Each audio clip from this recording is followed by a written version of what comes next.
ಎಲ್ಲಿಂದ ತಂದ ಅನ್ನುವುದರ ತನಿಖೆಯಾಗಬೇಕು ಅಂತ ಆಗ್ರಹ. ತನಿಖೆ ಹೆಂಗಾಗಬೇಕು ಅಂತ ನಾವು ಹೇಳೋದಕ್ಕೆ ಬರೋದಿಲ್ಲ ಅಂತ ಸರ್ಕಾರದ ಸ್ಪಷ್ಟೀಕರಣ. ಬಿಜೆಪಿಯವರು ಆಡಳಿತ ಪಕ್ಷ ಮತ್ತು ವಿಪಕ್ಷಗಳ ನಡುವೆ ಜೋರು ಚರ್ಚೆ ಆಯ್ತು ಇವತ್ತು. ಹೇಳಬೇಕು, ಹೇಳುತ್ತಿಲ್ಲ. ಹೇಳದಂತೆ ತಡೆಯುತ್ತಿರುವ ಕಾಣದ ಕೈ ಯಾವುದು ಅಂತ ಗೊತ್ತಿದೆ ನಮಗೆ. ಬರುತ್ತೆ, ಅದನ್ನು ಹೇಳಬೇಕಾದ ಸನ್ನಿವೇಶವೂ ಬರುತ್ತೆ. ಬುರುಡೆಯನ್ನು ಎಲ್ಲಿಂದಲೋ ಬುರುಡೆಯನ್ನು ಎತ್ತಿಕೊಂಡು ಬಂದಂಥ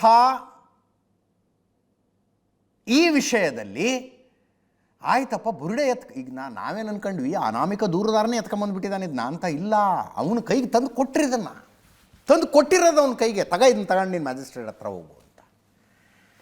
ಹೀಗೆ ತಂದವರ ವಿರುದ್ಧ ಆ್ಯಕ್ಷನ್ ಆಗ್ತಿಲ್ಲ. ಅಟ್ಲೀಸ್ಟ್ ಈ ಬುರುಡೆ ಇದನ್ನು ಎರಡೆರಡು ಲ್ಯಾಬ್ರೋಟ್ರಿಗಳಲ್ಲಿ, ಎರಡೆರಡು FSL ಲ್ಯಾಬ್ರೋಟ್ರಿಗಳಲ್ಲಿ ಚೆಕ್ ಮಾಡಿಸಲಾಯ್ತಲ್ಲ. ಈ ಬುರುಡೆ ಗಂಡಿಸಿಂದು ಅಂತ ಎರಡೂ ಲ್ಯಾಬ್ರೋಟ್ರಿಗಳಲ್ಲಿ ರಿಪೋರ್ಟ್ ಬಂದಿದೆಯಲ್ಲ. ಆ ರಿಪೋರ್ಟ್ ಬಂದಿದೆ ಅಂತಾದರೂ ಅಧಿಕೃತವಾಗಿ ಹೇಳಬೇಕಲ್ಲ ಅದನ್ನು. ಎರಡೂ ಲ್ಯಾಬ್ರೋಟ್ರಿ ರಿಪೋರ್ಟ್ ಬಂದಿದೆ. ಒಂದು, ಈತ ಎತ್ಕೊಂಡು ಬಂದಿರುವ ಬುರುಡೆ ಗಂಡಸಿಂದು. ಆರೋಪ ಏನಿತ್ತು, 100 ಹೆಣ್ಣು ಮಕ್ಕಳನ್ನು ರೇಪ್ ಮಾಡಿ ಬರ್ಬರವಾಗಿ ಕೊಂದು ನನ್ನಿಂದ ಹಣ ಹೂಳಿಸಲಾಗಿದೆ ಅಂತ. ಇದು ಗಂಡಸಿಂದ ಸಿಕ್ತು. ಪಾಯಿಂಟ್ ನಂಬರ್ 6ನಲ್ಲಿ 25 ಮೂಳೆಗಳು ಸಿಕ್ಕವು. ಅದರದ್ದು ಲ್ಯಾಬ್ ರಿಪೋರ್ಟ್ ಬಂದಿದೆ ಗಂಡಸಿಂದು ಅಂತ, ಅದನ್ನು ಹೇಳೋದಿಲ್ಲ. ಪಾಯಿಂಟ್ ನಂಬರ್ 11 ಅಂತ ಆತ ಒಂದನ್ನು ಮಾರ್ಕ್ ಮಾಡಿದ್ದ. ಅಲ್ಲಿಂದ ಆ ಮಾರ್ಕ್ ಮಾಡಿದ ಜಾಗವನ್ನು ಬಿಟ್ಟು ಕಾಡು ಒಳಗೆ ಕರ್ಕೊಂಡು ಹೋಗ್ತಾನೆ. ಅಲ್ಲಿ ಒಂದು ಅಸ್ಥಿ ಪಂಜರ ಇರುತ್ತೆ.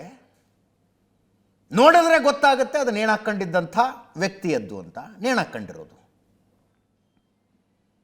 ಅಬ್ಬಬ್ಬ ಅಂದರೆ 6 ತಿಂಗಳಿಂದ 1 ವರ್ಷದ ಹಿಂದೆ ನೇಣಾಕೊಂಡಿರುವ ಶವ ಅದು. ಯಾರೂ ನೋಡೇ ಇಲ್ಲ ಅದನ್ನ ಕಾಡು ಮಧ್ಯದಲ್ಲಿ. ಇವನು ಹೇಳೋದು 10 ವರ್ಷದ ಹಿಂದೆ ಹೂತಿದ್ದೀನಿ ನಾನು ಅಂತ. 2014 ಡಿಸೆಂಬರ್ನಲ್ಲಿ ಇವನು ಹೋಗ್ಬಿಟ್ಟಿದ್ದಾನಂತೆ, ಅಲ್ಲಿ ತನಕ ಹೂತಿದ್ದಾನಂತೆ. ಈ ಶವ 6 ತಿಂಗಳಿಂದ 1 ವರ್ಷದ ಹಿಂದೆ ಇದ್ದಂಗಿದೆ. ಇದನ್ನು ನಿನಗೆ ಯಾರು ತೋರಿಸಿದ್ರು ಅಂತಾರು ಕೇಳಬೇಕು ಅವನ್ನ.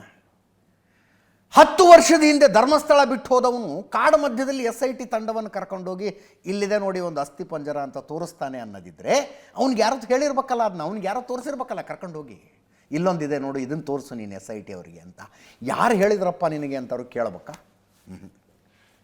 ಹೋಗಲಿ, ಆ ಅಸ್ಥಿ ಪಂಜರವಾದರೂ ಹೆಣ್ಣಿನದ ಅಲ್ಲ, ಅದು ಕೂಡ ಗಂಡಸಿಂದೆ. ಸಿಕ್ಕಿರುವ 2, ಒಂದು ತಲೆಬುರುಡೆ, ಒಂದಷ್ಟು ಮೂಳೆಗಳು ಮತ್ತು ಒಂದು ಅಸ್ಥಿ ಪಂಜರ, 3 ಕೂಡ ಗಂಡಸರವು ಅಂತ ಹೇಳಿಬಿಟ್ರೆ ಎಲ್ಲಿ ಧರ್ಮಸ್ಥಳದ ವಿರುದ್ಧ ಅಪಪ್ರಚಾರ ಅದರ ವೇಗಕ್ಕೆ ತಡೆ ಬರುತ್ತೆ ಅಂತ ಆ ಭಾವನೆ ಇದೆಯೋ ಏನೋ ಗೊತ್ತಿಲ್ಲ.